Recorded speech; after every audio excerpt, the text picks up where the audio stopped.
Sir ये कहाँ से, तो इसके लिए क्या है कि कोई ऐसा आपको कोई बताएगा नहीं। जब आप ऑटोमेशन सेक्टर में काम करते हैं पैनल में, तो पहले से आपको सारी चीजें करके दे दी जाती हैं, क्योंकि जो ग्राउंड लेवल का काम होता है वो पहले से प्री डिफाइंड होता है, पैनल में लिखा होता है ये एम्पियर लगेगा, ये सारी चीजें। तो जब हम किसी भी प्रोजेक्ट का पूरा स्टार्ट करते हैं, 0 लेवल से 100 लेवल तक स्टार्ट करते हैं, ट्रंकी प्रोजेक्ट जिसको कहते हैं, और उसमें जो कोर बंदा होता है जो पैनल पे काम करता रहता है या फिर ऑटो कैड पे जो ड्राइंग बनाएगा, तो उसे पता होना चाहिए कि इसकी रेटिंग क्या है, तो हम क्या, और उसके बगल में क्या यहाँ पे नाम, मतलब कितनी एम्पियर रेटिंग वगैरह यहाँ पे इसका नोमेनक्लेचर करना होगा ऑटो कैड वाले में। तो ऑटो कैड वाला बंदा को पता भी नहीं होगा, तो एक स्केच करके दे दिया जाता है और वो वहां पे अपना उसको देख करके लिखता है। तो कोई ना कोई बंदा होगा जो कैलकुलेशन करेगा। यानी जो जनरल यहाँ पे रूल्स हैं कि जो भी आपका लोड है उसका अगर फ्यूज आप लगा रहे हैं तो फ्यूज जो होता है वो 170% होता है। मान लेते हैं कि अगर ये आपका लोड जैसे एक बल्ब है या हॉलोजन लाइट मान लो, क्योंकि इसकी जो रेटिंग होगी ना इतनी कम होगी एम्पियर रेटिंग कि एक बहुत पतली सी वायर होगी, तो उसका कैलकुलेशन भी हम निकाल सकते हैं। लेकिन अगर हम बड़े का कैलकुलेशन लेते हैं तो कैलकुलेट करने में हमें आसानी होगी, इसलिए मैं इसको मान लेता हूं कि ये 1000 वाट का है ना, ये लाइट जो है 1000 वाट का है। अब मैं इसको 1 वाट में करूंगा तो नेचुरल सी बात है कोई भी कैलकुलेशन करके निकाल सकता है। कैलकुलेशन के लिए हम समझाने के लिए हम 1000 वाट का ले रहे हैं, और 1000 वाट जो है वो जो करंट लेता है वो आपका लेता है 2 एम्पियर 2 एम्पियर। वो कैसे लेगा वो हम बताएंगे अभी आपको आगे, एक पूरा का पूरा प्रोजेक्ट लेकर के, और उसका हम लोड कैलकुलेशन करेंगे। अभी आप बस मोटे तौर पे दिमाग में ये मान के चलें कि एक लोड है जो 1000 वाट 1 किलो वाट का है, तो वो 2 एम्पियर लेगा करंट, है ना। 2 एम्पियर से थोड़ा सा कम लेता है, लेकिन हम राउंड फिगर में कैलकुलेशन के लिए 2 एम्पियर लेते हैं। और हाँ, लेते हैं बिल्कुल, प्लांट के अंदर में हम जहां पे पैनल की मैन्युफैक्चरिंग हो रही है वहां पे 2 एम्पियर राउंड फिगर में लेते हैं, लेकिन कैलकुलेशन में आपका थोड़ा सा कम आएगा। नाउ 2 एम्पियर लिया, अब 2 एम्पियर का कितना परसेंट बोला मैंने, 170%। तो क्या करेंगे आप, 2 मल्टीप्लाई बाई 170 डिवाइड बाई 100, यानी कि 2 मल्टीप्लाई बाई 1.7 आ जाएगा। आप समझ गए होंगे, 2 को मल्टीप्लाई किया 1.7 से, तो जो रिजल्ट आएगा उतने एम्पियर की आपकी यहाँ पे फ्यूज लगेगी। ठीक है, ये भी एक बहुत अच्छा क्वेश्चन है कि भाई हम जो सिलेक्शन कर रहे हैं वो किस आधार पे कर रहे हैं, है ना, फ्यूजेस का, कि इसके अंदर में जो फ्यूज की जो वायर लगी होगी वो कितने एम्पियर तक झेल पाएगी। तो जो भी लोड होता है उसका 170% यानी 1.7 को मल्टीप्लाइंग फैक्टर ऐसा मान लीजिए आप, है ना। तो जितना भी लोड होगा, अगर ये 1 वाट का है, क्या बात है, अगर ये 1 वाट का है तो हमें पता है कि 1000 watt equals to 1 watt equals to कितना है, तो जितना एम्पियर आएगा उसको मल्टीप्लाई बाय उतने एम्पियर का आपका यहाँ पे फ्यूजेस लगेंगे। क्लियर है। नाउ इंडिया की बात कर रहा हूं मैं, है ना, गल्फ में भी यही चलता है, जहां पे भी आपका 220 या 440 वोल्ट चल रहा है। अब दूसरी बात आती है कि सर हम सर्किट ब्रेकर कैसे सेलेक्ट करें, आइसोलेटर जिसको कहते हैं हम यहाँ पे, सर्किट ब्रेकर यानी एमसीबी कैसे सेलेक्ट करें। तो एमसीबी जो मोटर के लिए यूज होता है, जैसे हम घरों में जो यूज करते हैं वो बी क्लास का करते हैं, क्लास बी। जो आपका एमसीबी आएगा क्लास बी टाइप का आएगा, जो घरों के लिए यूज करते हैं। अगर हम इंडस्ट्री के लिए कर रहे हैं, इंडस्ट्रियल पॉइंट ऑफ व्यू से, तो वहां हम अगर छोटे मोटर हैं तो हम क्लास बी भी ले लेते हैं, अदरवाइज हम क्लास सी लेते हैं। क्योंकि क्लास सी क्या होता है, जो उसकी ट्रिपिंग टाइम होती है ना फुल लोड करंट का थोड़ा ज्यादा होता है, क्योंकि मोटर जो है अगर आपकी जाम हो गई तो करंट ज्यादा लेने लगेगा, और जब करंट ज्यादा लेगा तो कुछ टाइम के बाद वो गर्म होगा और तब ये ट्रिप होना चाहिए या ये ट्रिप होना चाहिए। Is it okay. तुरंत अगर हम ट्रिपिंग टाइम कम ले लेंगे, मान लेते हैं कि हम ट्रिपिंग टाइम कह रहा हूं मैं, ट्रिपिंग फुल लोड करंट जो है वो 3 to 5 टाइम्स हो रहा है, तो ये जैसे ही आपका स्टार्ट होगा ये बार बार ट्रिप कर जाएगा, बार बार ट्रिप कर जाएगा। तो हम उसके इसमें हम जो इसका जो फुल लोड करंट का जो रेंज है आपका वो ज्यादा सी क्लास के, हम सी क्लास के एमसीबी को हम यूज करते हैं आपके मोटर को चलाने के लिए। नाउ मैंने ये भी बात पॉइंट आउट किया कि अगर छोटी मोटर है तो आप, सिंपल मोटर है तो आप क्लास बी का भी आप यूज कर सकते हैं। अब बात कर रहे हैं हम कितने एम्पियर का, आखिर हम कितने एम्पियर का एमसीबी यूज करें। अगर मोटर हमारी, फिर से हमें वही एग्जांपल सेट करता हूं मैं कि ये हमारा 1 किलोवाट का कोई लोड है, तो ये आपका कितना आएगा, 2 एम्पियर करंट लेगा, और उसका 3 गुना जितना एम्पियर लोड है, फुल लोड, यानी कि मोटर को स्विच ऑन किया और ऑन होने के बाद जब वो फुल लोड पे चला जाता है तब वो कितना एम्पियर ले रहा है, 2 एम्पियर ले रहा है। तो 2 एम्पियर का 3 गुना यानी कि 6 एम्पियर का आप एमसीबी यहाँ पे यूज करेंगे। Is it okay, clear? कम से कम 3 गुना का आप एमसीबी यूज करेंगे। तो इस तरह से हमारा इंस्ट्रूमेंट का सिलेक्शन होता है। वैसे भी मैंने एक लास्ट टाइम एक एग्जाम्पल के थ्रू सेट किया था कि अगर आपके पास एमर्सन रॉड है और आप 1.5 किलोवाट यानी कि 1500 वाट का एमर्सन रॉड होता है पानी गर्म करने के लिए, आप स्विच ऑन करेंगे, अगर आपका 2 एम्पियर का लगा हुआ है एमसीबी उस रूम के अंदर में, तो वो बार बार ट्रिप करेगा। जैसे ही थोड़ी देर के बाद ठक से आवाज करके ऑफ हो जाएगा, लाइट ऑफ हो जाएगी, है ना? क्यों? तो आपका 1.5 किलोवाट ले रहा है और आपका जो एमपी वो 2 एम्पियर, तो फुल लोड करंट जैसे ही होगा तो कुछ टाइम के अंदर में वो ट्रिप कर जाएगा। कुछ टाइम मतलब with in a fraction of minute, 1 minute के अंदर अंदर वो ट्रिप कर जाएगा, बार बार ट्रिप करेगा। अगर आपने जितना उसका फुल लोड है उससे थोड़ा सा भी कम लिया हुआ है तो वहां पे भी 2 एम्पियर के बाद हम जनरली हमारे घरों में भी यूज हो रहा है वो 6 एम्पियर का हो रहा है, तो हम यहाँ पे 6 एम्पियर का यूज करेंगे। तो बोलेंगे सर यहाँ तो 3 एम्पियर ले रहा है और वो 6 एम्पियर का आपने लगा दिया है, तब तो ये शॉर्ट ही नहीं कर, ये डाउन ही नहीं होगा कभी। बिल्कुल सही कहा आपने, या जो आप सुन रहे हैं बिल्कुल सही सुन रहे हैं, ये नहीं गिरेगा। ये प्रोटेक्शन हम केवल और केवल किसके लिए दिए हैं, शॉर्ट सर्किट के लिए, कि शॉर्ट सर्किट अगर होता है तो ये एमसीबी तुरंत में गिर जाएगी, क्योंकि शॉर्ट सर्किट के केस में बहुत ज्यादा करंट हाई होगा और ये ट्रिप कर जाएगा। अगर ये हीट के कारण अगर ऐसा होगा तो ये आपका जल्दी नहीं गिरेगा, ट्रिप नहीं करेगा।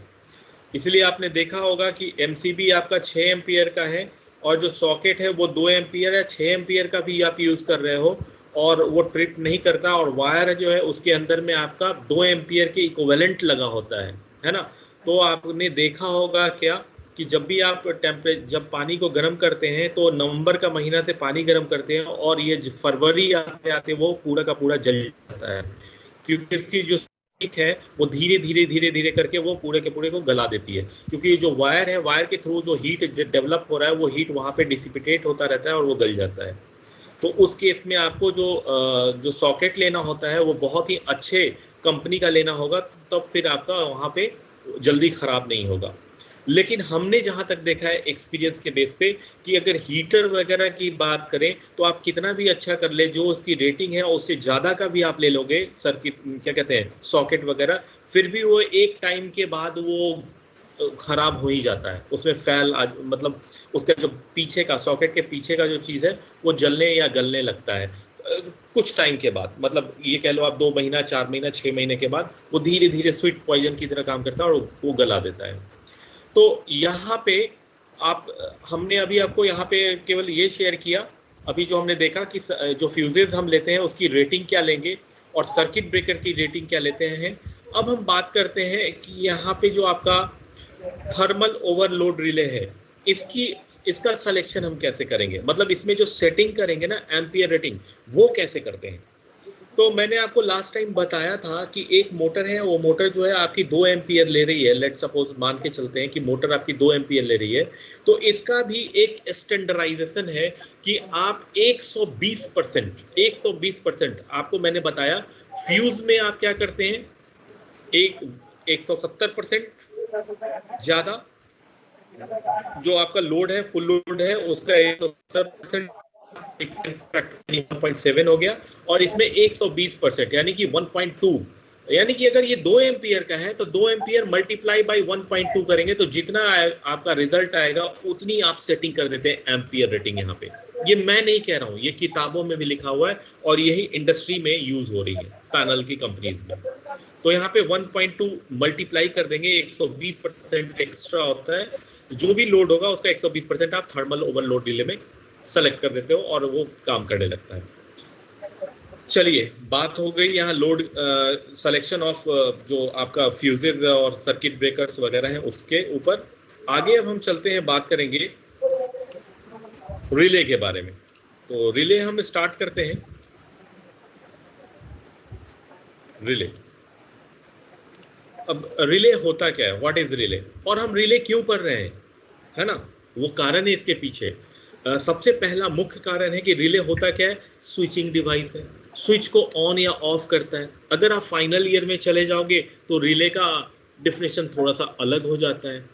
वो होता है फॉल्ट फाइंडिंग के लिए, है ना, फॉल्ट को मेजर करने के लिए या फॉल्ट को फाइंड करने के लिए, या फॉल्ट मोड में जाता है तो उसको ब्रेक करने के लिए रिले का यूज कर लेते हैं। लेकिन हम यहाँ पे इंडस्ट्रियल पॉइंट ऑफ व्यू से बात करेंगे, वो ट्रांसमिशन डिस्ट्रीब्यूशन की है। यहाँ पे जो हम बात कर रहे हैं पैनल्स की बात कर रहे हैं, तो पैनल में जो रिले लगा होता है वो जस्ट सप्लाई को जाने देगा या नहीं जाने देगा। यानी एनओ होगा तो सप्लाई को जाने नहीं देगा, और एनसी होगा तो सप्लाई को जाने देगा। ये जो एनओ और एनसी हो रहा है वो कैसे हो रहा है, क्वाइल के थ्रू रहा है। अब जो क्वाइल है आपके वो रिले के अंदर में लगी हुई है, तो क्वाइल को सप्लाई कौन देगा, अगर एसी सप्लाई है तो आप एसी देंगे और दूसरे टर्मिनल पे आप न्यूट्रल देंगे। एक टर्मिनल पे आप एसी देंगे और दूसरे टर्मिनल आप न्यूट्रल देते हैं एक क्वाइल के अंदर। अच्छा, क्वाइल क्या होती है सबसे पहले, तो क्वाइल क्या होता है, एक कोई भी नॉन कंडक्टर मटेरियल के ऊपर में आप नेकेड वायर को रैप कर दो, तो जब उसको रैप करेंगे तो आपको दो टर्मिनल मिलेगा, एक मिलेगा A1 और एक मिलेगा A2, एक्सिलरी कॉन्टेक्ट। यही कॉन्सेप्ट आपके किस में लगे हुए हैं, कॉन्टेक्टर कॉइल में, A1 और A2।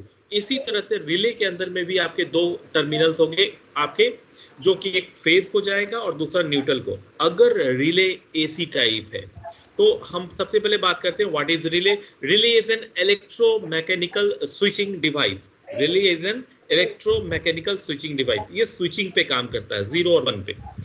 अगर हमारे पास फेज और न्यूट्रल हमने क्वाइल को एनर्जाइज कर दिया है तो आपकी क्वाइल कंडक्शन मोड में चली गई, तो जितने भी उसके अंदर में एनओ कॉन्टेक्ट्स होंगे वो सारी की सारी एनसी में कन्वर्ट हो जाएंगी। कब तक, जब तक कि क्वाइल एनर्जाइज रहेगा।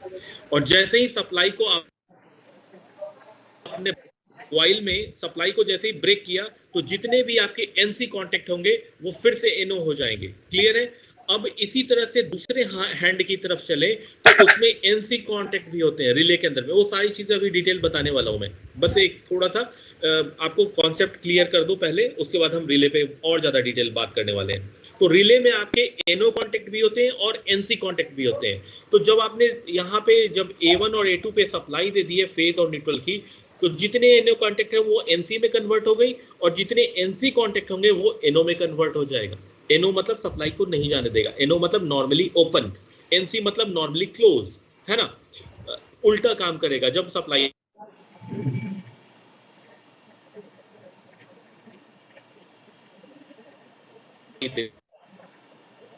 हटा देंगे बच जाएगा रिले। तो जब भी कोई भी डेफिनेशन पूछता है व्हाट इज रिले, तो आप सिंपली एक लाइन में बोल सकते हैं, तो relay is an electromechanical switching device. Electromechanical word use करना बहुत जरूरी है। वैसे ही इसमें डेफिनेशन वगैरह सब चीज लिखा हुआ है जो मैंने आपको बताई, यहाँ पे पिक्चर के थ्रू भी दिख रहा है, तो इसको फिर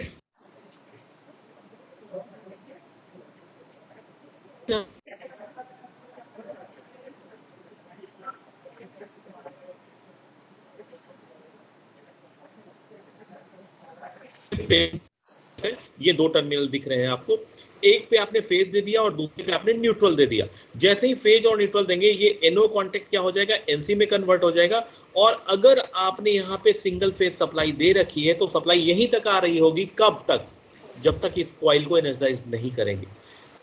जैसे ही आपने यहाँ पे फेज और न्यूट्रल दिया ना, तो क्या हो जाएगा, कॉइल एनर्जाइज होगी और ये जो एनओ कांटेक्ट बना हुआ है ये अपनी ओर खींचेगा इसको। ये जो आपकी पट्टी सी दिख रही है ये कॉइल अपनी ओर खींचेगा, लेकिन खींचने इसमें जाके चिपकेगा नहीं, उससे पहले आपको एक फिक्स्ड कांटेक्ट मिलेगा, उसमें जाके ये चिपक जाएगा। और सप्लाई आपकी जो यहीं तक आ रही थी अब वो आगे बढ़ करके नीचे को चली जाएगी।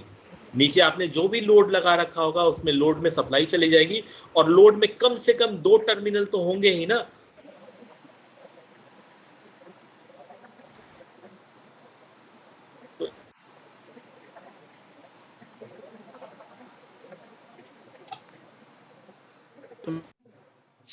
ही दोगे तो आपकी मोटर या लोड आपकी नहीं चलेगी। चलिए, रिले की बात भी यहां तक हो गई है। अगर हम बात करें सप्लाई के बेस पे, तो एसी और डीसी रिले दो तरह के आते हैं। अगर कॉइल पे एसी सप्लाई, कॉइल पे एसी लिखा हुआ है और एसी सप्लाई देना है, तो आपकी वो एसी रिले हो गई। अगर कॉइल पे डीसी लिखा हुआ है, डीसी 24 वोल्ट, 12 वोल्ट है ना, जो भी है, 6 वोल्ट, अलग अलग तरह के आते हैं, जितने भी हैं, आप उतना अगर सप्लाई डीसी दोगे तो डीसी पे काम करेगा।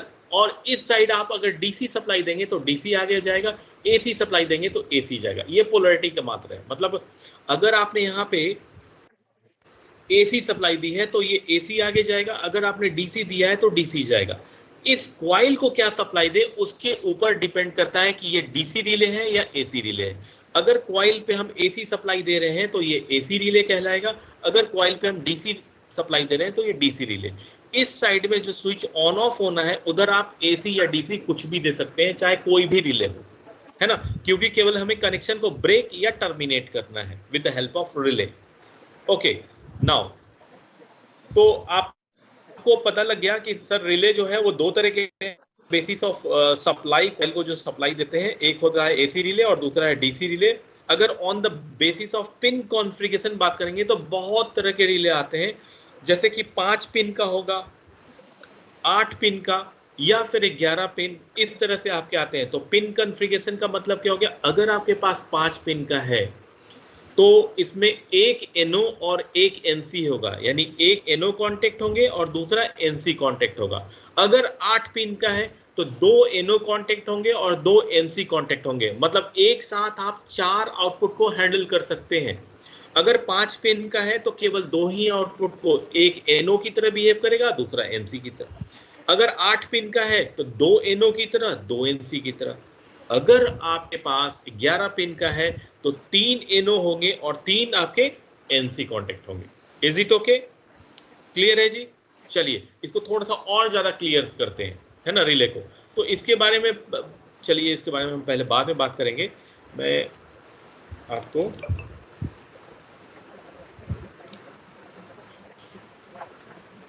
आपको रिले के बारे में बताने जा रहा था। तो रिले आपको मैंने लास्ट टाइम भी दिखाया था और यहाँ पिक्चर में भी हमने जो लिया है बीच वाला रिले ले लिया है, बीच वाला, मतलब कि ना 5 पिन लिया ना 11 पिन लिया, एक जनरल लिया जो 8 पिन का बहुत ज्यादा मार्केट में चलता है। अगर आपने 8 पिन पे काम करना शुरू कर दिया तो 5 पिन क्या, 11 पिन क्या, या उससे ज्यादा क्या, सब पे सेम वायरिंग होगी। तो हमने क्या किया, होल्डर का पिक्चर बनाया है। होल्डर, ब्लैक कलर का जो होल्डर आपको दिखाया था, अगर आप फिर से देखना चाहेंगे तो थोड़ी देर में फिर से दिखा दूंगा मैं आपको। ये ब्लैक कलर का होल्डर है और ब्लैक कलर का होल्डर आपका इसी तरह से, यहाँ पे पेच लगा हुआ है, सभी पे पेच लगा हुआ है और उसके ऊपर में नंबर लिखी हुई है 1 2 3 4 5 6 7 8, ऐसे ही होता है। अगर आपने एक होल्डर को ऐसे पकड़ा है, इसको बेस कहते हैं एक्चुअली, है ना, बेस। अगर होल्डर मैं बार बार बोल रहा हूं तो आप भी होल्डर मत बोलिएगा। बेस, रिले का जो बेस है उसमें क्या है, नंबरिंग यहाँ से शुरू होती है, 1 नंबर, 2 नंबर, 3 नंबर, 4 नंबर। और ये मैंने अपने से नहीं लिखा है, जो पिक्चर में जो आपके बेस में लिखा है, मैंने सेम टू सेम वही चीज उतार दिया है यहाँ पे, 1 2 3 4 5। तो याद रखने का तरीका भी है कि यहाँ से स्टार्ट करेंगे और ऐसे पूरा लूप बन जाएगा यहाँ तक, 4 पिन नीचे, 4 पिन ऊपर। आपको मैं वैसे बता दूं कि 1 नंबर और 8 नंबर आपके कॉमन पॉइंट होते हैं, है ना। कॉमन पॉइंट आपको इसमें सप्लाई देनी पड़ती है, लगातार सप्लाई देनी पड़ती है। तो लगातार सप्लाई क्या करेंगे हम, स्टॉप बटन के बाद ही देंगे। ऐसा नहीं कि स्टॉप बटन के पहले दे देंगे, स्टॉप बटन के बाद देंगे। स्टॉप बटन यानी NC, ये आपका लगातार इधर से मिलता रहेगा और 1 नंबर और 8 नंबर पे दे दिया।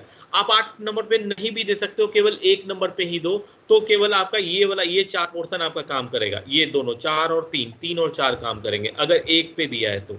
अगर आपने 8 को भी कॉमन बना लिया, 8 पे भी सप्लाई दे दी है, तो 5 और 6 आपका काम करेगा। चलिए एक तरफ को समझते हैं, फिर दूसरी तरफ को समझेंगे। अगर आपने कॉमन पॉइंट पे 1 नंबर पे सप्लाई दे दी है तो 1 और 4 ऑलरेडी जुड़ा रहता है हमेशा। अगर आप कॉइल को एनर्जाइज नहीं करोगे तो 1 और 4 आपकी जुड़ी रहेगी। उसी तरह से अगर 8 और 5 देख रहे हैं, ये आपस में जुड़ी हुई है, क्या बोलते हैं साहब, NC। 8 और 5 क्या है आपका, NC। उसी तरह से 1 और 4 क्या है आपकी, NC। अच्छा, 1 और 3 क्या है आपका? NO, और 8 और 6 क्या है आपका? NO, normally open. कुछ गिरा है क्या पीछे? जैसे ही कॉइल को हम एनर्जाइज करेंगे, जितने NC कांटेक्ट है वो क्या हो जाएंगे? NO में, और जो इतने जितने भी NO कांटेक्ट है वो क्या हो जाएंगी? NC। यानी कि अगर कॉइल जैसे ही एनर्जाइज होगा, ये वाली जो पत्ती है ये इस साइड को चली जाएगी, और ये वाली जो पत्ती है वो इस साइड को चली जाएगी। क्लियर है ना? नीचे ओके, वाले देखने हैं नाउ फंस क्यों रहा है अब ये। हम बात करते हैं कॉइल को हमें सप्लाई देना है।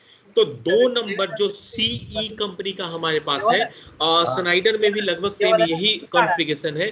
अगर कोई ऐसा, जैसे कि अगर हम बात करें किसका, सीमेंस की या कुछ ऐसा, तो लाइट उसका जलाओ नंबर यार। चेंज रहता है ना? जैसे 2 की जगह कोई और नंबर होगा जिस पे आप पावर सप्लाई देंगे। यहाँ की बात हम करें तो इसमें 2 नंबर और 7 नंबर आपका क्या है? 2 नंबर और 7 नंबर के बीच में कॉइल लगी तुम्हारे हुई है। पास नहीं वो है? यानी 2 पे आप फेज देते क्यों? हैं और 7 पे आप न्यूट्रल देंगे। अगर 2 पे फेज मिल रहा है और 7 पे न्यूट्रल ऑलरेडी मिल रहा है, तो क्या हो जाएगी? कॉइल हमारी एनर्जाइज हो जाएगी, और एक नंबर जो 4 से जुड़ा हुआ था ऑफ कंडीशन में, और जैसे ही कॉइल को एनर्जाइज करेंगे, ये एक नंबर 3 से जुड़ जाएगा और 8 नंबर 6 से जुड़ जाएगा। क्लियर है?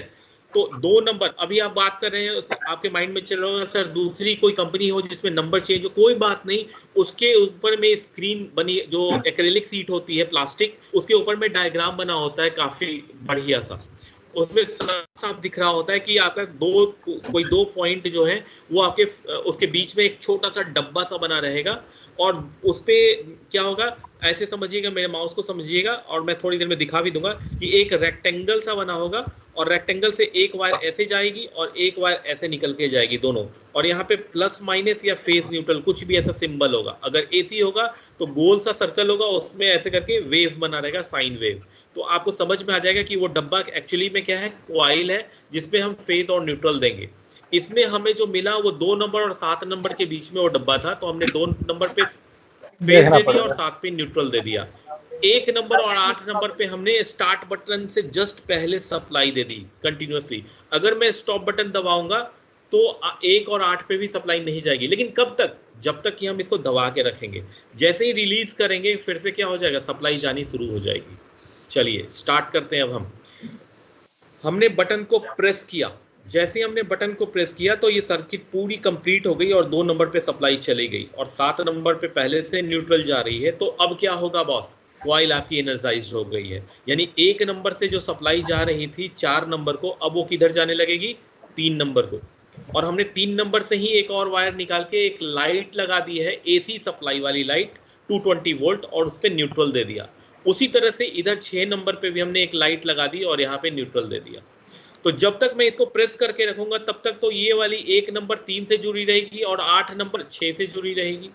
लेकिन जैसे ही आप इस बटन को रिलीज करोगे ना बॉस, तो कॉइल को सप्लाई जानी बंद हो जाएगी, और ये फिर से 4 पे चला जाएगा, और ये फिर से 5 पे चला जाएगा, और ये दोनों लाइट आपकी क्या हो जाएंगी? ऑफ। अगर हमने यहाँ पे भी लाइट लगा दिया और लाइट में दोनों टर्मिनल को न्यूट्रल से कनेक्ट कर दिया, तो क्या होगा? ऑफ की कंडीशन में 4 और 5 से जो भी लोड लगा रहेगा वो आपकी ऑन हो जाएगी, और 3 और 6 से जो लोड लगा रहेगा वो आपकी ऑफ हो जाएगी। आपको क्या करना है? बटन को प्रेस नंबर 3 से जुड़ी रहे और 8 नंबर 6 से जुड़ी रहे, तभी तो हम कहेंगे होल्ड। एक फिर भी वही वाली क्या करेंगे? होल्डिंग के लिए क्या करना चाहिए? हमें 2 नंबर पे लगातार सप्लाई चाहिए होगी, है ना? बटन जब प्रेस करेंगे तो सप्लाई चली गई, लेकिन रिलीज करेंगे तो सप्लाई नहीं जाएगी। तो जब हमने बटन प्रेस किया ना ब्रदर, तो ये वाली सप्लाई आपकी इधर से 1 नंबर को हो जाएगी, और 1 नंबर से कहाँ चली जाएगी? 3 नंबर को चली जाएगी। और 3 नंबर से हमने क्या किया कि यहाँ से एक वायर लिया और इसको 2 नंबर पे सप्लाई दे दी। अब क्या हो रहा है कि ये वाली सप्लाई जो है ऐसे घूम करके, इस तरह से घूम करके, ऐसे घूम के 2 नंबर को सप्लाई देती रहेगी। कब तक? जब तक कि हम स्टॉप बटन न दबा दें। जैसे ही हम स्टॉप बटन दबाएंगे तो 1 नंबर पे सप्लाई जानी बंद हो जाएगी, और जैसे ही बंद हो गई सप्लाई, तो इसका मतलब जो 1 नंबर 3 नंबर से जुड़ा हुआ था वो क्या हो जाएगा? ऑफ हो जाएगा, और ये वापस स्प्रिंग अपनी ओर खींच लेगा 4 नंबर की तरफ, और मोटर आप जो भी है, लाइट है आपकी, होल्डिंग जो है ब्रेक हो जाएगी, क्योंकि जो 3 नंबर से सप्लाई इधर आ गई तो क्या हो गया? जब ये वायर इधर आ गई और सप्लाई को हमने ब्रेक किया हुआ है, तो इधर से जो सप्लाई 2 नंबर को जा रही थी ना, अब वो जानी बंद हो गई, तो आपका स्टॉप मोड में हो जाएगा, यानी स्टॉप दबाएंगे। तो फिर से करके देखते हैं, जब मैंने स्टार्ट बटन दबाया तो सप्लाई 2 नंबर को गई, ये 3 नंबर इससे जुड़ गया और ये लाइट ऑन हो गई है, और यही 3 नंबर इधर से सप्लाई जाएगी ऐसे, और घूम करके फिर से 2 नंबर को, जो पहले 2 नंबर को ऐसे जा रही थी, अब वो ऐसे करके जाएगी इस तरह से बटन दबाने के बाद। तो अगर कि रिले को होल्ड कराना है तो 2 नंबर को क्या करते हैं, जो भी जहां पे भी हम फेज को सप्लाई देंगे और जो एनो कांटेक्ट होगा वहां से एक लूप लगा देंगे जहां पे आपको फेज देना है, तो बटन दबाने के बाद भी छोड़ेंगे ना तो वो आपकी होल्डिंग हो जाएगी। तो ये है आपका होल्डिंग ऑफ अ। आपके माइंड में ये भी आ रहा होगा, जो एनो कांटेक्ट है यहाँ पे 3 है, इधर से हमने 2 नंबर को होल्ड कर दिया, सर इधर से भी तो कर सकते हैं ऐसा, तो नहीं कर सकते हैं ऐसा। क्यों नहीं कर सकते हैं? आपके माइंड में आ रहा होगा, सर 1 नंबर 8 नंबर दोनों के दोनों कॉमन पॉइंट है, दोनों है, तो इधर से आपने ऐसे कर दिया, क्योंकि इधर से न्यूट्रल के बीच में कोई स्टॉप या स्टार्ट बटन नहीं लगा हुआ है, ये लगातार सप्लाई जा रही है। इधर आपका ब्रेक हो रहा है, सप्लाई 2 नंबर पे सप्लाई ब्रेक हो रही है, तो 2 नंबर को सप्लाई को कंटिन्यू करने के लिए हमें इधर लूप लगाना पड़ा। अगर यही कनेक्शन, ये वाला कनेक्शन अगर इधर होता तो हमें लूप इधर लगानी पड़ती। Is it okay? आपके माइंड में एक चीज और भी आना चाहिए कि सर हम फेज 2 पे दे या 7 पे दे, तो भाई फेज न्यूट्रल में कहीं पे भी दे सकते हैं, 2 पे भी दे सकते हैं और 7 पे भी फेज दे सकते हैं। मतलब यही अरेंजमेंट आप 7 की तरफ भी कर सकते थे और 2 नंबर को न्यूट्रल दे सकते थे। तो ये वाला जो लूप है वो आपका इधर से कनेक्ट होता। इज इट क्लियर है? आगे चलते हैं हम। ये है holding of relay. Holding of relay के बाद क्या है आपका?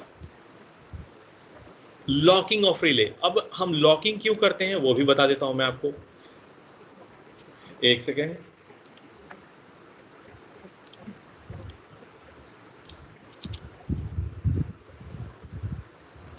जी, लॉकिंग करने का एक बहुत बड़ा रीजन ये है, 2 चीजें होती हैं सर, लॉकिंग और इंटरलॉकिंग।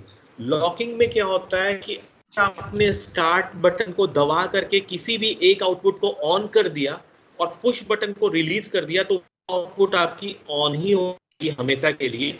और जैसे ही आपने दूसरे बटन को, स्टार्ट बटन दबाया दूसरे लाइट को ऑन करने के लिए, तो ये लाइट ऑन नहीं होगी। कब तक नहीं ऑन होगी? जब तक ये ऑफ नहीं होगा। तो ये ऑफ कैसे करेंगे? हम स्टॉप बटन से करेंगे। जब हम स्टॉप बटन दबाएंगे ये ऑफ होगा, फिर आप इस वाले बटन को ऑन कर पाएंगे। जब ये बटन आपका, ये लाइट जब आपका ऑन होगा, ये वाली लाइट जब आपकी ऑन होगी, जब ये वाली लाइट आपकी ऑन होगी और जब आप इस बटन को ऑन करके ऑन करना चाहेंगे स्टार्ट बटन से, तो ये ऑन नहीं होगा। आपको पहले स्टॉप बटन दबाना पड़ेगा। जब स्टॉप बटन दबाएंगे तो फिर ये वाली लाइट ऑन होगी। क्लियर है? चलिए आगे चलते हैं हम।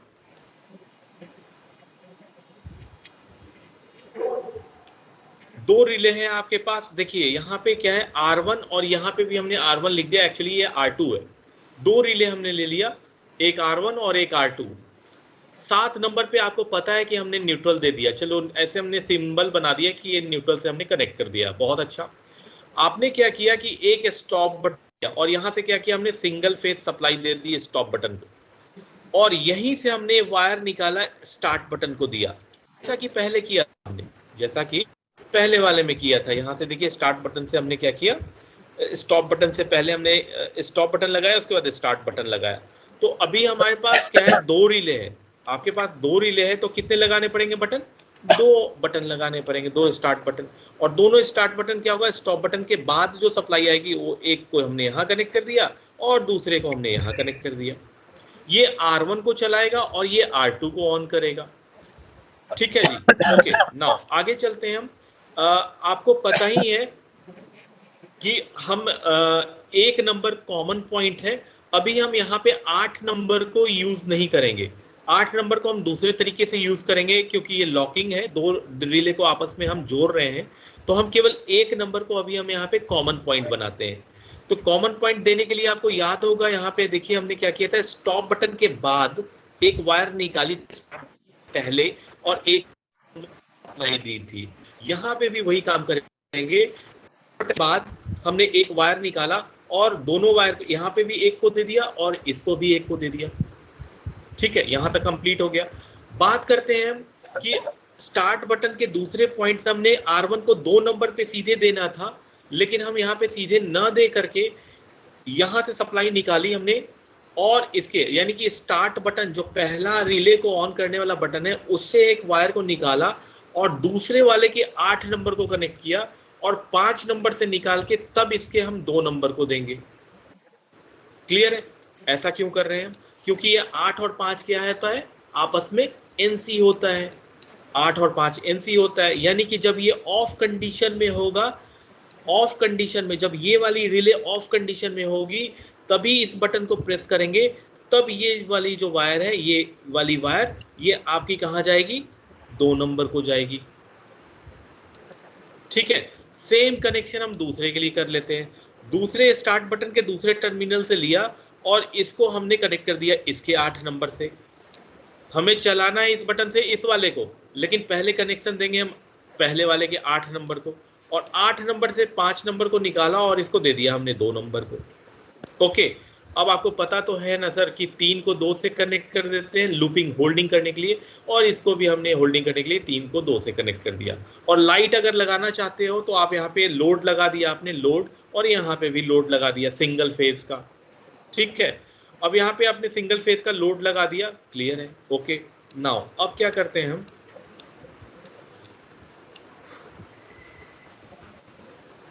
अब मैं इस वाले बटन को प्रेस करता हूं। जैसे ही हमने बटन को प्रेस किया तो सप्लाई आपकी अभी प्रेस करके रखा हुआ है हमने, है ना, पहला स्टेप, ये जुड़ गया है, सप्लाई ऊपर से आ रही है, इधर से जुड़ गई है, ऐसे ये 8 नंबर को गया, 5 नंबर से निकला और कहाँ चला गया, 2 नंबर को, और 7 नंबर को तो पहले ही से न्यूट्रल जा रही है, यानी कॉइल ये आपकी एनर्जाइज्ड हो गई, रिले ऑन हो गया और ये लाइट ऑन हो जाएगी। क्लियर? अब जबकि ये लाइट ऑन हो गई है तो आप खुद सोचिए, जो 1 नंबर 4 से कनेक्टेड था और 8 5 से कनेक्टेड था, अब वो क्या हो गया, 1 नंबर 3 से कनेक्टेड हो गया है और 8 नंबर 6 से कनेक्टेड हो गया है, यानी जो 8 और 5 में जो कनेक्शन था वो ब्रेक कर गया है।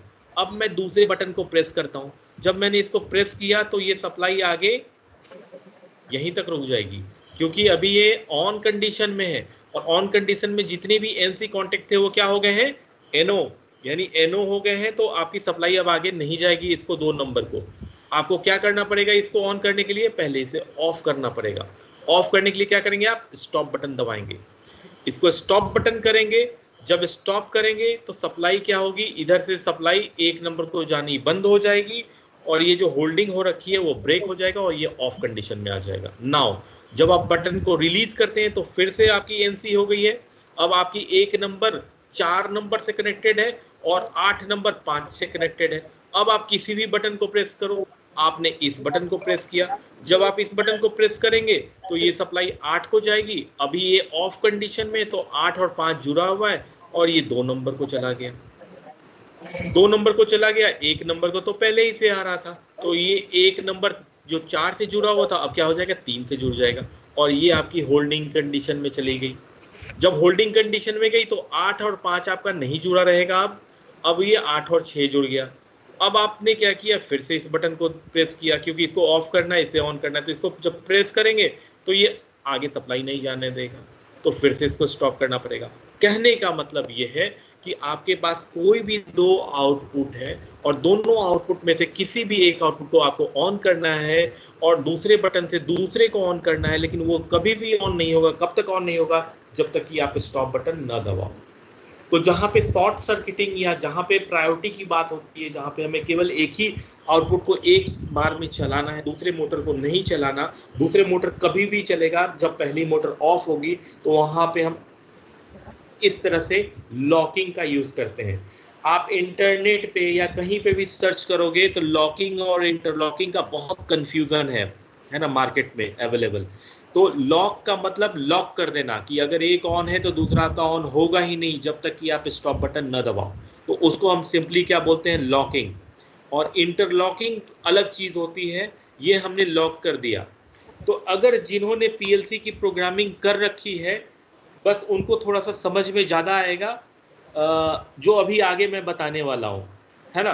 और जिनको नहीं पीएलसी की प्रोग्रामिंग कर रखी है, कोई बात नहीं, समझने की कोशिश करेंगे बस कि आपने अगर लैडर में एक एनओ और एक एनसी लिया, एक स्टार्ट बटन, एक स्टॉप बटन और एक आउटपुट की होल्डिंग करा दी आपने एनओ के पैरेलल में, आप स्टार्ट बटन को प्रेस तो आउटपुट आपकी ऑन हो गई। अब दूसरा बटन आपने लिया हुआ है स्टार्ट बटन और स्टॉप बटन, सेम बटन ले लिया, जैसे I1 लिया हमने स्टार्ट, I2 ले लिया स्टॉप, आउटपुट ले लिया हमने आउटपुट नंबर 0 और दूसरे लाइन में हमने ले लिया I3, फिर से स्टार्ट बटन और फिर से जो हम स्टॉप बटन एक ही लेंगे I2 और उसके बाद एक आउटपुट ले लिया हमने आउटपुट नंबर 1।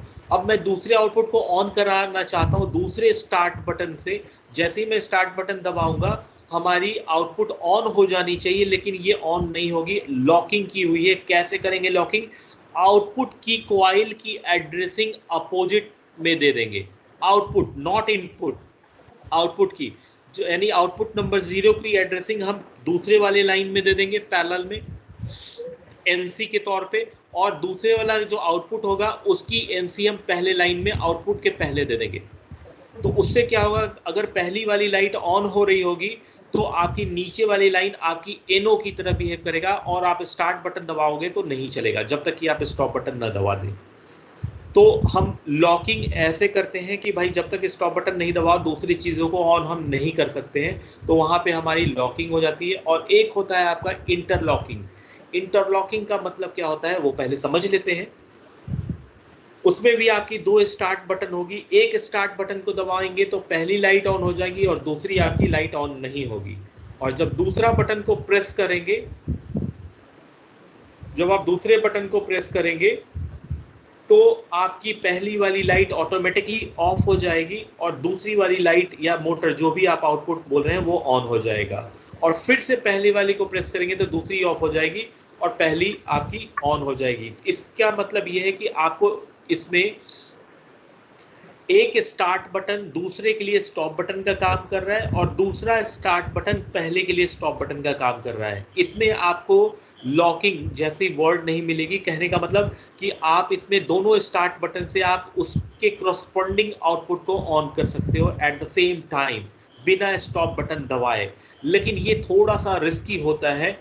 कभी कभी क्या होता है कि आपने स्टार्ट बटन दबाया फिजिकल वर्ल्ड में, मैं पीएलसी की प्रोग्रामिंग की बात नहीं कर रहा हूँ, पीएलसी में तो बिल्कुल सही काम करेगा, लेकिन जब पैनल में आते हैं तो वहां पे क्या होता है कि जब आपने स्टार्ट बटन दबाया तो जरूरी नहीं होता कभी कभी कि आपका दूसरा वाला आउटपुट ऑफ हो जाए। एक ही टाइम पे आप जब बटन को प्रेस करते हैं तो एक एनओ एलिमेंट एनसी में कन्वर्ट होता रहता है और एक एनसी एलिमेंट एनओ में कन्वर्ट होता रहता है। अगर तो दोनों की टाइमिंग में थोड़ा सा भी चेंजेस है तो फिर आपके शॉर्ट सर्किट के 100% चांसेस बढ़ जाते हैं उस केस में, इंटरलॉकिंग के केस में। तो वही मैं बताने जा रहा हूँ, इंटरलॉकिंग आगे।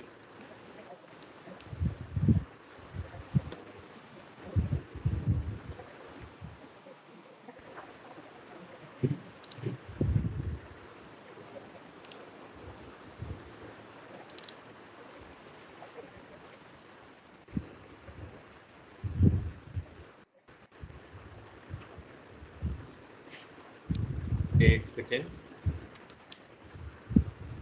हाँ, इंटरलॉकिंग।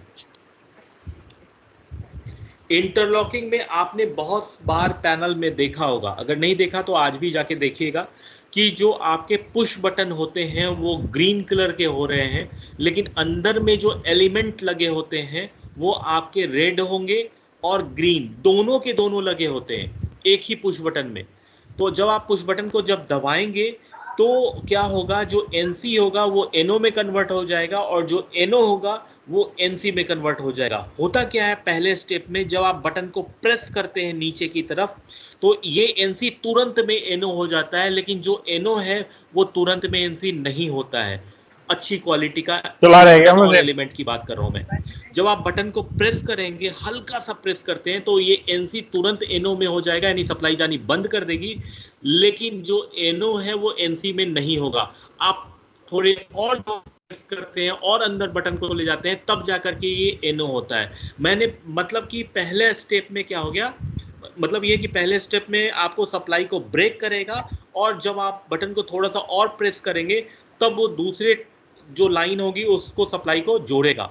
तो ये वाला कॉन्सेप्ट हम इंटरलॉकिंग के लिए करते हैं। लेकिन अगर आपने बटन को दबाया और वो NC-NO में कन्वर्ट ना हुआ, क्योंकि प्लास्टिक का होता है ना, अंदर में मैकेनिकल चीजें प्लास्टिक का, तो जब आप बटन प्रेस करोगे वो NC से NO में ना हुआ और ये NO हो गया, तो क्या होगा, इधर भी सप्लाई जाने लगेगी, इधर भी जाने लगेगी, तो क्या हो सकता है, शॉर्ट सर्किट की संभावनाएं बढ़ जाएंगी और उस केस में आपका MCB फट से गिर जाएगा। नाउ अब हम बात करते हैं, इसमें हमने क्या किया कि दो बटन ले लिया, एक बटन ये लिया और यहाँ पे एक बटन और ले लिया। ये बटन हम इस रिले को ऑन कराने के लिए कर रहे हैं और ये वाले बटन हम इस वाले रिले को ऑन करने के लिए। हमने एक पुश बटन ले लिया, इधर से सप्लाई दी और इधर से सप्लाई देने के बाद यहाँ से दो वायर को निकाला। एक वायर को हमने इधर इसके स्टॉप को और एक वायर इधर से निकाला और इसके स्टॉप को दे दिया। ठीक है जी। नाउ बहुत ही आसान है इंटरलॉकिंग का, किसी भी आप इसको कॉन्टेक्टर कॉइल में भी कर सकते हैं, उसको भी मैं बताऊंगा अभी तुरंत इसी में, है ना। तो यहाँ आपने एक मास्टर स्टॉप बटन ले लिया और एक पुश बटन लिया और यहाँ पे भी पुश बटन ले लिया और अंदर में जो कॉइल आपने एलिमेंट जो लिया है वो NC और NO दोनों लगा दिया, दोनों में। यहाँ से वायर निकाला और दो वायर निकाला, दोनों वायर को क्या कर दिया, एक एक NC को दे दिया, इसके NC को दे दिया और इधर से वायर निकाला, इसके NC को दे दिया। बहुत अच्छा। नाउ उसके बाद क्या करेंगे, दूसरा जो टर्मिनल आएगा वो आप क्या करेंगे, इसके स्टार्ट बटन को दे देंगे, इस वाले को। देखिए क्या किया हमने, इसके स्टार्ट से पहले ये वाला स्टॉप बना दिया, ये स्टार्ट बटन हो गया और ये स्टॉप बटन कर रहे थे हर जगह, है ना, करते थे ना, याद होगा आपको कि पहले लगाते थे फिर स्टार्ट बटन, तो इसके NC से लगाया और यहाँ से निकल करके इसके स्टार्ट बटन को लगा दिया। उसी तरह से हमने इसके स्टॉप बटन को लिया और यहाँ से वायर जो निकल के आई इसके स्टार्ट बटन को दे दिया।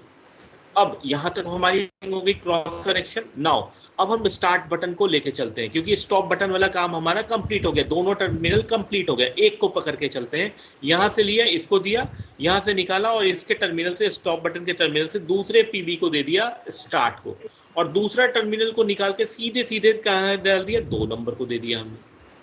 आपको भी पता है कि 1 नंबर कहाँ पहले और स्टॉप के बाद, तो या तो यहाँ से दे दो या फिर यहाँ से दे दिया हमने। तो ये वाली कहाँ चली गई, ये आपकी 1 नंबर को चली गई, कॉमन पॉइंट को। और यू नो वेरी वेल 3 को 2 से लूप कर दिया हमने और यहाँ पे लाइट लगा दी, आपका 1 का। अब इसकी ये वायर लिया, यहाँ से वायर लेके बटन को दिया और इसके दूसरे टर्मिनल से 2 नंबर को दे दिया और इसके पहले टर्मिनल से निकाला और इसके 1 नंबर को दे दिया, और 3 को 2 से तो लूप करेंगे ही ना होल्डिंग के लिए, और उसके साथ लाइट लगा देंगे। अब होता क्या है देखते हैं, स्टार्ट करते हैं हम प्रोजेक्ट को।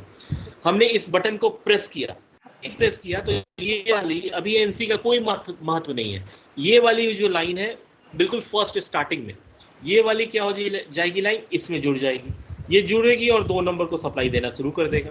1 नंबर को पहले से सप्लाई जा रही है, कॉइल एनर्जाइज्ड हो जाएगी, 1 नंबर 3 नंबर से जुड़ जाएगा और ये आपकी होल्डिंग हो जाएगी। अब आपने बटन को रिलीज कर दिया है तो भी ये वाली रिले आपकी ऑन हो जाएगी। अब आप दूसरे बटन को प्रेस करते हैं, जैसे ही आप दूसरे बटन को प्रेस करेंगे तो ये NC क्या हो जाएगा आपका, NO हो गया, तो ये क्या हो गई, ये इसको सप्लाई जानी बंद हो गई ना, ये 1 नंबर को जो सप्लाई जा रही थी 1 नंबर को सप्लाई जानी बंद हो गई, ये आपका ऑफ हो जाएगा। आपने और जोर से प्रेस किया तो ये NO क्या हो जाएगा, NC में कन्वर्ट होगा, और ये क्या होगा, 2 नंबर को बटन को रिलीज कर दिया तो यहाँ पे ये होल्डिंग शुरू हो गई, है ना, और ये वाली ऑन हो गई। अब जब ये ऑन हो चुकी है तो अब इसे ऑफ करना है आपको, और इसे ऑन करने के लिए क्या करेंगे, फिर से पुश बटन को प्रेस करेंगे। जैसे ही आपने पुश बटन को हल्का सा भी टच किया तो ये वाली NC क्या हो जाएगी, NO, और जो सप्लाई जा रही है आपकी 1 नंबर को सप्लाई जानी बंद हो जाएगी, ये ऑफ हो जाएगा। और आपने बटन को प्रेस किया तो ये वाली कॉइल और ये आपका, मतलब प्रेस करेंगे तो ये ऑन होगा, इस बटन को प्रेस करेंगे तो ये ऑन होगा। इसमें सारा खेल किसका है, पुश बटन का और उस एलिमेंट का। इस और लॉकिंग में क्या था, रिले के 8 नंबर और 5 नंबर का, है ना। तो ये है आपका इंटरलॉकिंग। अभी कोई भी रिले आपकी ऑन है और आपको कभी भी ऑफ करना है रेंडमली, तो आप मास्टर स्टॉप बटन दबाएंगे, कोई भी ऑन होगा, दोनों में से कोई भी होगा ऑन, वो ऑफ हो जाएगा। ठीक है, ये वाला अगर बटन दबा दिया, अदरवाइज इसको प्रेस करेंगे तो ये ऑन हो गया, ये ऑफ हो जाएगी, इसको प्रेस करेंगे तो ये ऑन होगा, ये ऑफ हो जाएगा। क्लियर है? तो ये था आपका इंटरलॉकिंग, किसका? रिले का। तो रिले में आपको मैंने लगभग तीनों के तीनों, इसको कहते हैं, ये जो टॉपिक आपको मैंने बताया वो RLC है, इस टॉपिक का नाम, रिले लॉजिक कंट्रोल। तो इससे ज्यादा कोई कंट्रोलिंग नहीं होती है, इसी के ऊपर और ऊपर और ऊपर हम जोड़ते चले जाते हैं और बहुत सारी चीजें, बहुत सारे रिले लॉजिक बनते थे। आज अगर हमारे पास PLC न होती तो मैक्सिमम आपको रिले लॉजिक कंट्रोल के पैनल ही देखने को मिलते। रिले लॉजिक कंट्रोल पे बहुत सारी कंपनीज आज भी रिले लॉजिक कंट्रोल पे काम कर रही है और रिले का ही यूज कर रही है, और बहुत ज्यादा, बहुत आयत यूज हो रहा है इसका। जो इंटरलॉकिंग की बात कर रहे हैं हम, और लॉकिंग की बात करें और होल्डिंग, ये तीनों की बात की हमने, ये तो अलग चीज है। क्या है आपका इसमें? क्या है कि आपको लोड ऑन ऑफ करना है और इसमें PLC का कोई रोल नहीं है कहीं पे भी। लेकिन फिर से मैं आज आपको फिर से एक लाइन और बताना चाहूंगा कि जितनी भी PLC है वो सारी की सारी लगभग आपकी आउटपुट जो दे रही है वो 24 वोल्ट DC दे रही है।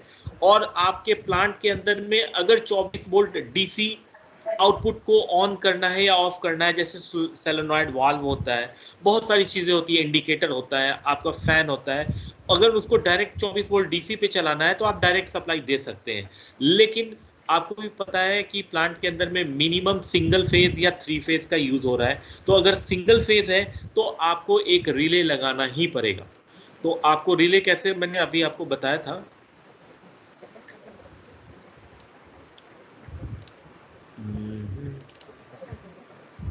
ये।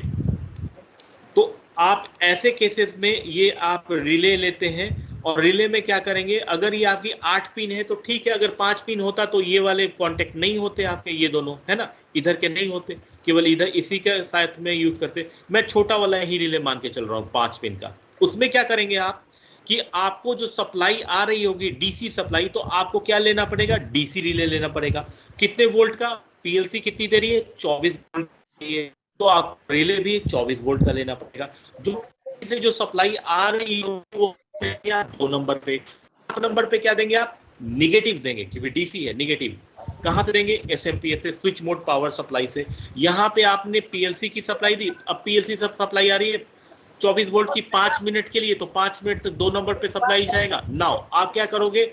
3 नंबर से 1 नंबर पे आपने दे रखा है, क्या दे रखा है? मान लेते हैं कि ऐसा मान लेते हैं हम, फेज दे रखा है हमने, सिंगल फेज है ना, तो सिंगल फेज हमने डायरेक्ट कहीं से भी लिया और सिंगल RYD तीनों में से कोई भी एक फेज 1 पे डाला हुआ है, और 3 से निकाल करके हमने क्या किया हुआ है? एक लैंप को जलाया हुआ है। उस केस में आपको होल्डिंग लगाने की जरूरत नहीं है, क्योंकि ये होल्डिंग आपकी ऑलरेडी किस में होगी? PLC के अंदर में। तो PLC लगातार आपको सप्लाई 2 नंबर पे देता रहेगा। उस केस में क्या होगा? 1 नंबर पे आपने फेज चलाया और 3 नंबर से क्या किया? एक वायर निकाली और कहां पे दे दिया आपने? मोटर को, कोई भी AC आउटपुट को, सिंगल फेज वाले को, उसको दे दी, और दूसरे टर्मिनल पे आपने न्यूट्रल कनेक्ट कर दिया। तो अब PLC से 2 नंबर पे जो भी आएगा वो DC आ रही है। जितनी देर तक आएगा तब तक ये मोटर आपकी चलती रहेगी। जैसे ही 2 नंबर पे सप्लाई आनी बंद हो गई, ये फिर से जो 1 नंबर 3 नंबर से जुड़ा हुआ था वो किससे जुड़ जाएगा? 4 नंबर से जुड़ जाएगा, और ये मोटर आपकी ऑफ हो जाएगी। मान लेते हैं 5 मिनट के लिए ऑन और 3 मिनट के लिए ऑफ, ऐसा। तो 3 मिनट तक सप्लाई नहीं आ रही होगी तो ये ऑफ हो जाएगा। 3 मिनट के बाद फिर से सप्लाई आने लगेगी तो फिर से ये जुड़ जाएगा और ये आपकी चलने लगेगी मोटर, है ना। इस तरह से होता है ये आपका फंक्शन, काम करता है। अब हम बात करते हैं आगे बात करते हैं हम, अगर आपके पास सिंगल फेज की मोटर है तब तो आपने चला लिया PLC से। अगर आपके पास 3 फेज की मोटर है तो कैसे चलाओगे? तो 3 फेज मोटर के लिए आपको एक रिले लेना पड़ेगा, DC रिले। और DC रिले में क्या होगा? 2 नंबर पे आप क्या करेंगे? सप्लाई दे रहे हैं, और यहाँ से आपकी सप्लाई सिंगल फेज आ रही है अकॉर्डिंग टू द प्रोग्रामिंग, कितनी देर ऑन होगा, कितनी देर ऑफ होगा। और ये सिंगल फेज हम कहाँ दे देंगे? हम कॉन्टेक्टर कॉइल को। तो कॉन्टेक्टर कॉइल क्या है आपका? ये वाली कॉन्टेक्टर कॉइल है, और कॉन्टेक्टर कॉइल में यहाँ पे A1 है और यहाँ पे क्या है? A2 है। तो A1 पे क्या आएगा? रिले से जो सप्लाई 3 नंबर से आ रही है ना, उसको हम A1 पे यहाँ पे कनेक्ट कर देंगे, और A2 पे क्या करेंगे? हम न्यूट्रल दे देंगे।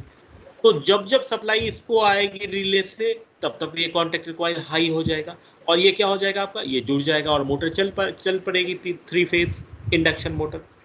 है ना। नाउ अगर हमारी पीएलसी से सप्लाई नहीं आ रही होगी, अगर पीएलसी से सप्लाई हमारी नहीं आ रही होगी तो क्या करेंगे, तो 2 पे सप्लाई नहीं आएगी और 3 से सप्लाई नहीं आती रहेगी, और 3 से अगर सप्लाई नहीं आएगी तो क्या होगा, A1 को सप्लाई नहीं आएगा, और A1 को सप्लाई नहीं आएगा तो क्या हो जाएगा, इट मीन्स कि अगर आपको 3 फेज सप्लाई चलानी होगी तो आपको कॉन्टेक्टर भी यूज करना पड़ेगा। अगर आपको केवल सिंगल फेज चलाना है पीएलसी से तो आपको केवल एक रिले से भी काम चल जाएगा। एक चीज और मैं बता दूं कि एक ऐसा भी कॉन्टेक्टर आता है हमारे पास जो डीसी कॉइल होती है, यानी जो A1 होगा उसमें क्या होगा, आपको डीसी सप्लाई देनी पड़ेगी 24 वोल्ट, एसी सप्लाई देने की जरूरत नहीं। इसका मतलब कि इसके अंदर में जो कॉइल लगी हुई है वो कितने वोल्ट का है, कितने है, कौन सी सप्लाई है, 24 वोल्ट का डीसी है। तो 24 वोल्ट का डीसी आपने यहाँ पे सीधे सीधे कनेक्ट कर दिया, किसको, पीएलसी से जो सप्लाई आई, तो रिले लगाने की जरूरत नहीं पड़ेगी, सीधे सीधे आप इसको कॉन्टेक्टर कॉइल को, यानी कहने का मतलब क्या है, कॉन्टेक्टर कॉइल के जो कॉइल होती हैं वो 2 तरह की, एक तो डीसी कॉइल आती है और आपका एक आता है एसी कॉइल, यानी A1 A2 पे आप एसी भी दे सकते हैं, और अगर आपके पास डीसी कॉइल वाली कॉन्टेक्टर कॉइल है तो आप डायरेक्ट आप इस पे पीएलसी से दे सकते हैं। अगर आपके पास एसी कॉन्टेक्टर कॉइल है तो आपको एक रिले भी लेना पड़ेगा, अगर आप पीएलसी के साथ 3 फेज मोटर को चलाने की कोशिश कर रहे हैं तो। क्लियर हो गया होगा। चलिए आगे चलते हैं हम।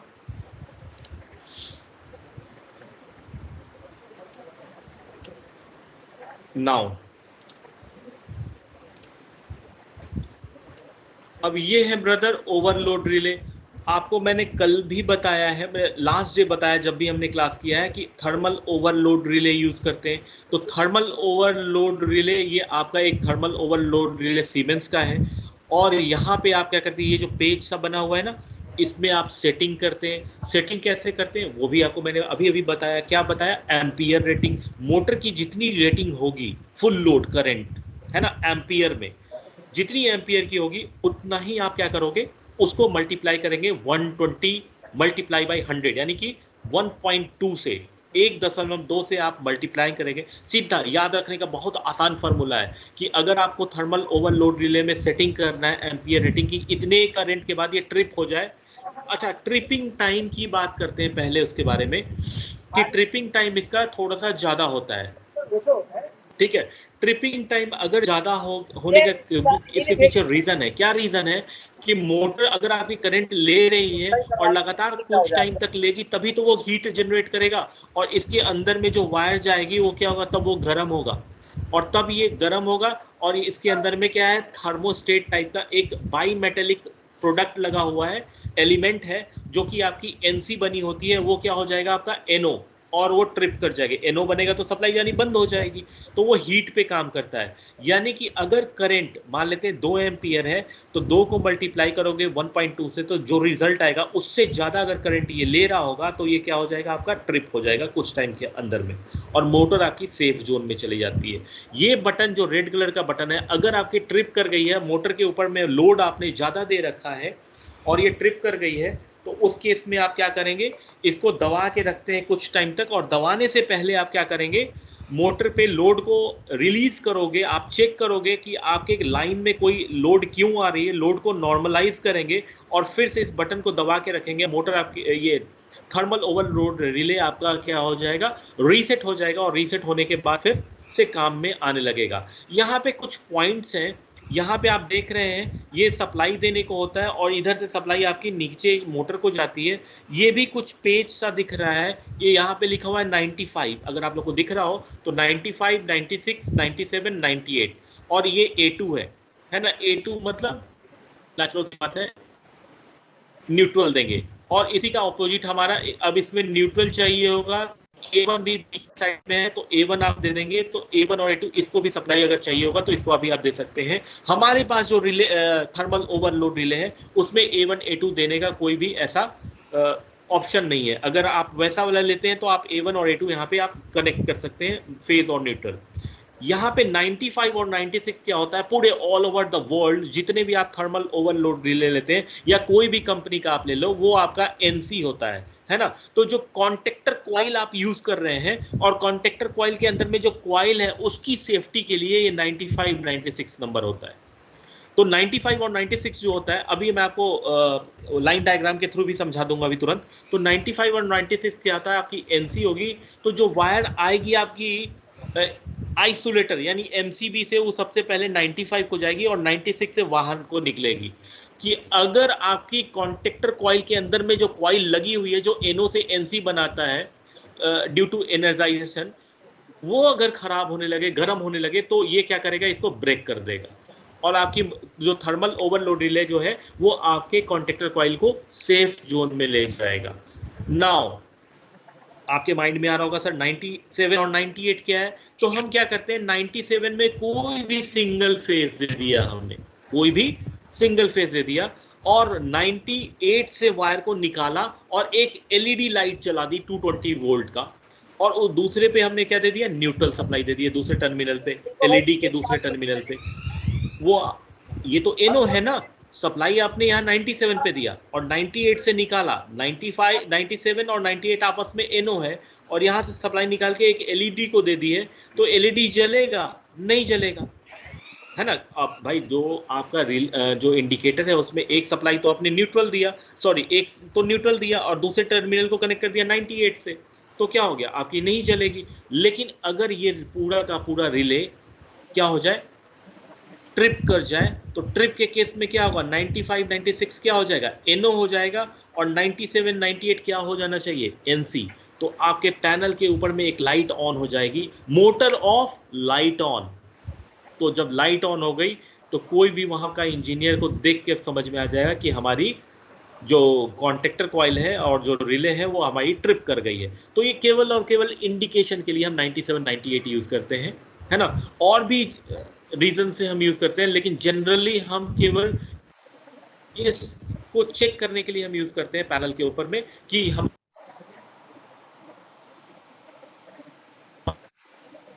है या नहीं। अगर क्योंकि ये तो कॉन्टेक्टर कॉइल कहाँ होगा, बॉक्स के अंदर में, आपको थोड़ी दिख रहा है, नहीं दिख रहा है। मोटर कहाँ होगी, मशीन के अंदर में लगी होगी, मशीन काफी दूर हो सकता है चल रही है, लेकिन लाइट जब ऑन हो जाएगा तो उससे पता लग जाएगा कि हमारी ट्रिप कर गई है मोटर, और रिले भी ट्रिप कर गई है। इज इट ओके, क्लियर है। तो ये है आपका थर्मल ओवरलोड रिले, इसके बारे में हमने कल भी बताया था। अच्छा थोड़ा सा मैं यहाँ पे दिखा दूं आपको वायरिंग का कनेक्शन, एक सेकेंड। हाँ, तो ये देख रहे हैं आप, क्या है आपका थर्मल ओवरलोड रिले, यानी कि यहाँ पे L1 L2 L3 आपके नीचे से कनेक्शन होगा कॉन्टेक्टर कॉइल के, और दूसरे टर्मिनल सीधे सीधे मोटर को चली जाएगी। जो 95 और 96 की चर्चा जो मैं कर रहा था वो ये है ना, 95 और 96। तो आपका सबसे पहले कोई भी सिंगल फेज सप्लाई लेते हैं, और सिंगल फेज सप्लाई किसको लेंगे, एमसीबी को, और एमसीबी से लोड रिले 95 को आएगी, 96 करके अब आपके स्टॉप बटन को जाती है। अगर कोई समझाएंगे, ठीक है। तो ये जो आपका थर्मल ओवरलोड रिले 95 96 कनेक्शन है, वो एक्चुअली में इसको, ये जो कॉन्टेक्टर कॉइल है, ये जो कॉन्टेक्टर कॉइल है, इसके अंदर में जो कॉइल है जिसपे आप supply single phase supply A1 को दे रहे हैं, इस कॉइल को सेव करने के लिए हमारी एक ही थर्मल ओवरलोड रिले एक मोटर को भी प्रोटेक्ट कर रही है, और दूसरा हमारा रिले को भी कॉन्टेक्ट, ठीक है, आ रहा है, क्लियर है ना।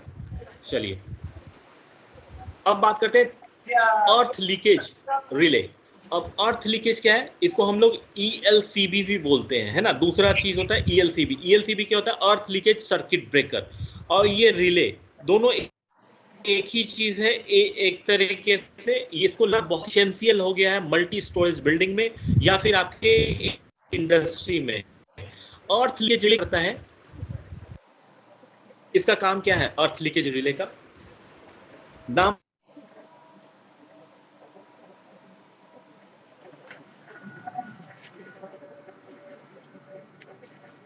दीवार से या किसी भी चीज से, तो ये ट्रिप कर जाएगा।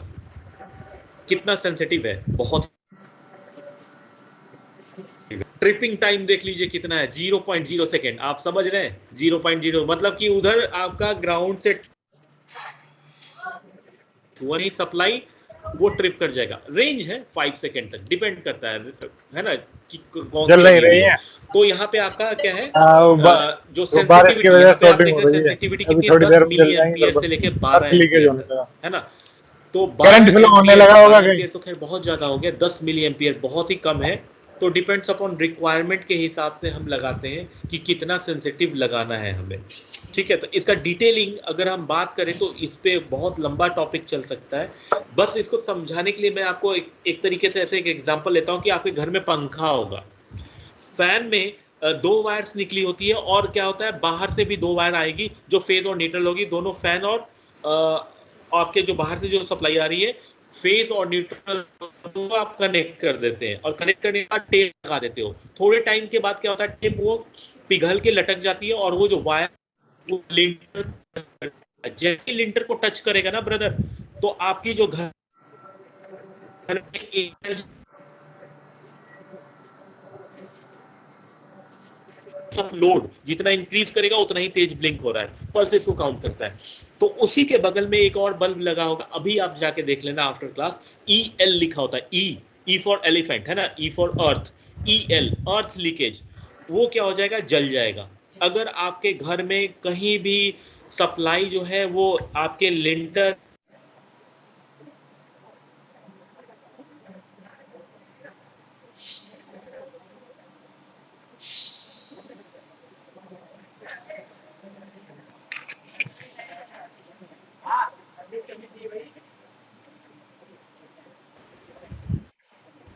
क्या कहते हैं उसको, सीलन है हाँ, तो बहुत होता है घर पे भी, है ना। तो आपके जो प्लांट के अंदर में जो वायरिंग की हुई है, अगर कोई भी वायर लोहे से टच हो गया, पैनल से टच हो गया, तो ईएल जो है आपका, अर्थ लीकेज रिले, बिल्कुल लाइन के बिल्कुल स्टार्टिंग में लगा देते हैं इसको, कि उसके बाद, इसके बाद जो भी सप्लाई जाएगी वो आपका क्या करेगा, अगर कोई भी ऐसा चीज होगा तो ब्रेक कर जाएगा। आपके घर में एनर्जी मीटर में तो आपके लगे हुए, एनर्जी मीटर में ईएल लगा हुआ है, वो इंडिकेट कर देता है कि केवल आपकी, कि आपकी सप्लाई लीक हो रही है, लेकिन वो ट्रिप नहीं करता। तो आज के डेट में जो भी नए नए घर बन रहे हैं ना, थोड़े से हाई स्टैंडर्ड वाले, उस सब में आपके अर्थ लीकेज रिले भी लगाए जा रहे हैं साथ में। तो वो क्या करता है, अब वो ट्रिप कर देगा। अच्छा, जब इंजीनियर आएगा उसको ठीक करने के लिए, या टेक्निकल पर्सन आएगा ठीक करने के लिए, तो इसको पहले बाईपास करेगा, और बाईपास करने के बाद चेक करेगा कहाँ से फॉल्ट है। फॉल्ट उसको फाइंड कर लिया के बाद इसको बाईपास को हटाएगा और फिर से नॉर्मल कनेक्शन में दे देगा फॉल्ट को ठीक करने के बाद। तो फिर से आपकी एक्सीडेंट होने के चांसेस खत्म हो जाते हैं। तो ईएलसी भी आपके घर के लिए तो बता दिया, जो है, जो आपके इंसुलेटर्स लगे होते हैं बड़े बड़े, जो होंगे तो जहाँ पे मोटी मोटी वायर्स जा रही हैं ट्रांसमिशन की, वहाँ पे बहुत सारे बड़े बड़े इंसुलेटर लगे होते हैं, तब जाके वायर लगी होती है, और फिर दूसरे टावर से पहले इंसुलेटर होता है, और फिर आपका टावर आता है, और जम्फर के थ्रू एक टावर से दूसरे टावर में हम दूसरी तरफ से हम सप्लाई देते हैं। तो वो इंसुलेटर आपका, एक इंसुलेटर